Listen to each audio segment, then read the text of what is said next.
Hey sports fans, welcome to the Fool Show. Thanks for stopping by. Now, the last little video, I guess, I don't know if you call this a podcast or whatever, but I was talking a little bit about Big Ten football and scandals. And yesterday, the University of Maryland came out and they fully accepted the consequences of the death of that offensive lineman. I was a little surprised by that decision. Obviously, they're saying it's our fault, and no doubt there's going to be some lawsuit, and they're just going to pay it. Obviously, I have to say that what they did was very stand up. I mean, yeah, it was our fault. We screwed up. We take responsibility. You don't see that very much. You're not seeing that in Ohio State. You're definitely not seeing that in Michigan State. So it was honestly a breath of fresh air. So at least kudos to Maryland for that. Sports-wise, they continue to have DJ Durkin on administrative leave, and they're going to try to do a thorough investigation to see how much he knew and what should be the consequences of that. Again, I do not think DJ Durkin is going to still have a job when this investigation is over. I had a writer send me an email, and he's like, wow, the Big Ten has done very, very poorly lately. And he had a list of them, so I'll give credit to that writer. It was Steve out of Hamilton, Michigan, wrote this one. Now, just listen to all these things. Penn State, obviously, they had Jerry Sandusky, molested kids. MSU, you have Nasser, obviously, big story. Don't forget, D'Antonio and Izzo also have sexual assault, corruption problems in their programs. I'm just going to do a tangent here. When is Tom Izzo going to address these claims against his program? I remember during the middle of the season, he said, he got up to the podium and he was saying, I'll talk about these when the season's over. Well, you know what, Izzo? The season's been over for a long time. You got knocked out by Syracuse in the second round of the NCAA tournament. And I have not heard any peep out of you addressing these allegations against your program. D'Antonio, give him credit for whatever it's worth. He just came out and said, no, these are all false. Just left it. Izzo was like, we'll talk about this later. When's later? The season's over. Come on, Izzo, address these situations. I also got to say, where's D'Antonio? He stuck to it, but this is the whole problem with having like the NCAA investigate things. They have no timetable. They're pretty worthless. I mean, don't like the situation. Okay, so MSU, Ohio State, obviously Urban Meyer, letting a physical abuser on his staff, sticking his neck out for him a couple times.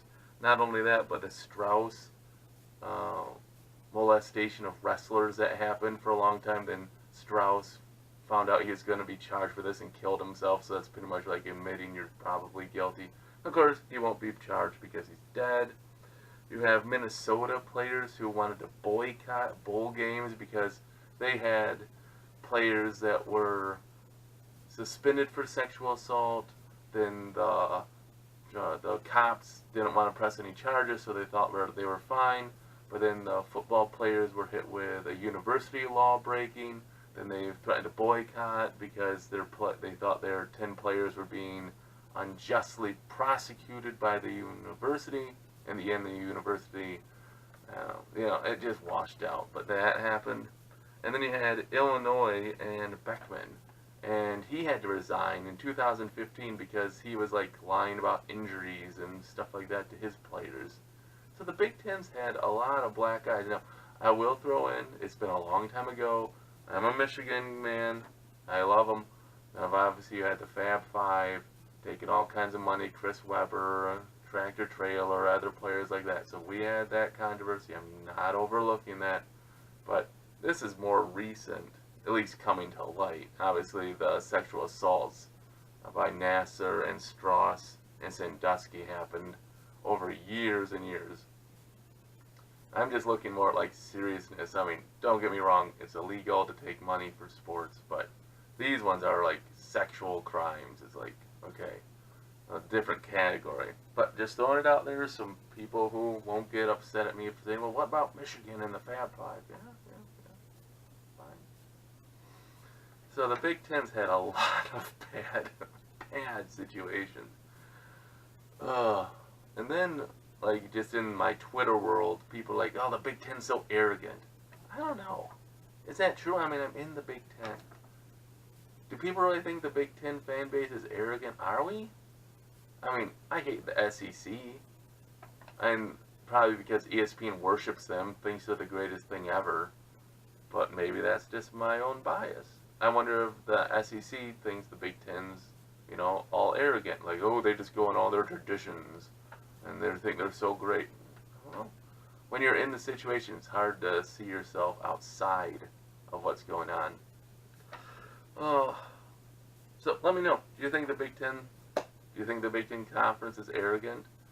What do you think the Big Ten has to do, if anything, to try to stop these problems? I don't know if there's anything to do.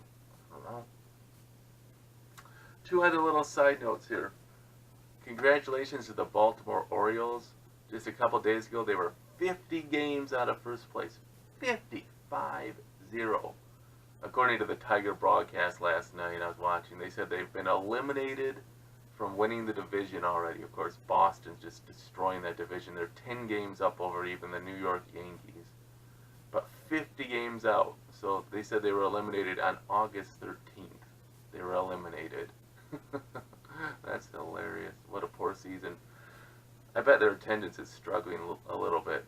Surprisingly, maybe, is the Oakland Athletics attendance. They are playing yesterday and today, and probably again tonight. They are playing the Seattle Mariners, who are in third place in the division. Oakland's in second place in the division. And they're only one game, Oakland is only one game out of first place, behind Houston Astros, who are in a 5-game slide. And their fan base doesn't care. They had under 15,000 fans on Monday. I saw this on SportsCenter. I give credit to SportsCenter. Oakland is number 3 out of top 10 worst attendance in the league. And, well, let me break down that stat a little bit. Under 15,000 attendance. And the number of games this season that they had attendance under 15,000, they're number 3. All the other 1 through 10 were teams that were not in the playoff contention at all. Oakland, number 3. I guess that just shows the fan base you have out in Oakland. Explains why they wanted to move the Oakland Raiders to Las Vegas. Get a better fan base. Oakland just doesn't care about sports as much, I guess. I've never been to Oakland. I know they play baseball in a converted football stadium, so I'm sure it's not great, but their fan base just is not coming out to support the ball club. I looked up their season stats for years, and a lot of them, they're just 14 out of 15 average. Just like not very good attendance at all. So their fan base is pretty poor. Just doing that research though, I saw a story where they opened up the whole stadium, and they had 56,000 fans in there in like June, I think it was. So I mean, people will come out, but you just have to have like some attraction to bring them. So that's probably discouraging for the players to go out there in not only a division race, a wild card race, and the fans don't care. They just don't care. So, I don't know. It's kind of nice to have that in Michigan at least, where you have the Tigers. They're not, doing anything this year, and we were not on that list of 1 through 10 of the under 15,000 attendance. No. Something about Detroit. See, there's that arrogance again. Something about Detroit fan base would just come out. I don't know. Maybe, maybe not. Well, just a short little video. Just hit a couple topics. So I thank you for watching.